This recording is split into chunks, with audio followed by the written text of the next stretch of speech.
Part of the issue, part of the problem is that in many parts of the world, the police see their job as law and order exclusively. However, when you look at it from a human rights perspective, police have a duty to facilitate protests, whether they are legal, lawful or not.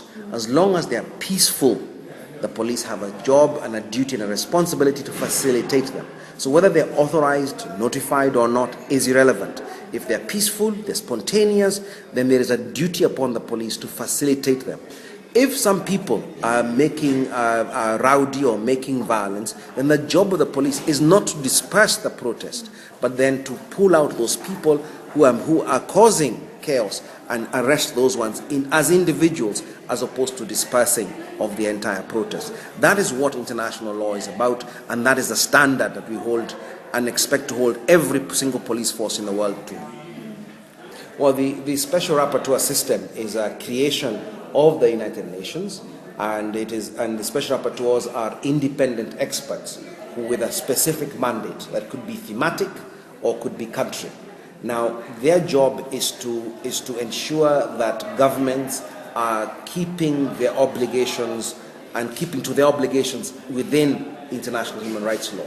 So it is governments who sign and ratify these conventions, and by ratifying them, they're basically telling the world that they intend to maintain them, they intend to obey these obligations. So the job of special rapporteurs is to remind, is to prod, is to point out to governments and to states where they're going wrong and what they could do better. So it's supposed to be a kind of a constructive role.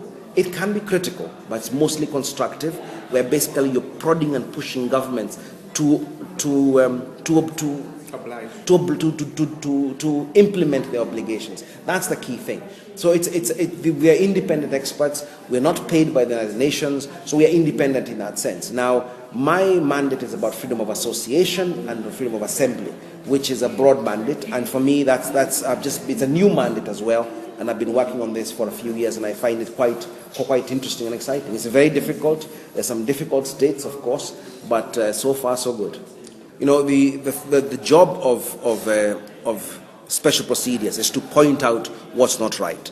Now, once that information is out in the public domain, it really is up to civil society, to citizens, to anybody to pick them up and use that with governments and say, look, for example, on LGBT, there is a UN resolution that came out last year that basically says we must not discriminate on the basis of sexual orientation.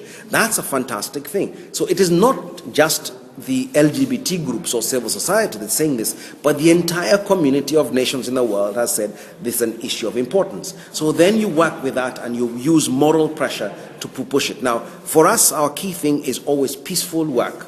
It must be non-violent, and that's where we go at. And so that's what we ask. And so what we do is extrapolate, interpret, explain what international norms, standards, and law is, and hopefully we explain it sufficiently and in a hopefully cogent manner that people can use it and work with it to push their causes around human rights. Because after all, I mean, the idea of this is that when governments sign up to these international laws, they are basically making a contract between themselves, their people, and the world, saying that they will respect human rights. And so what we now do is say, let's work together to respect and promote human rights.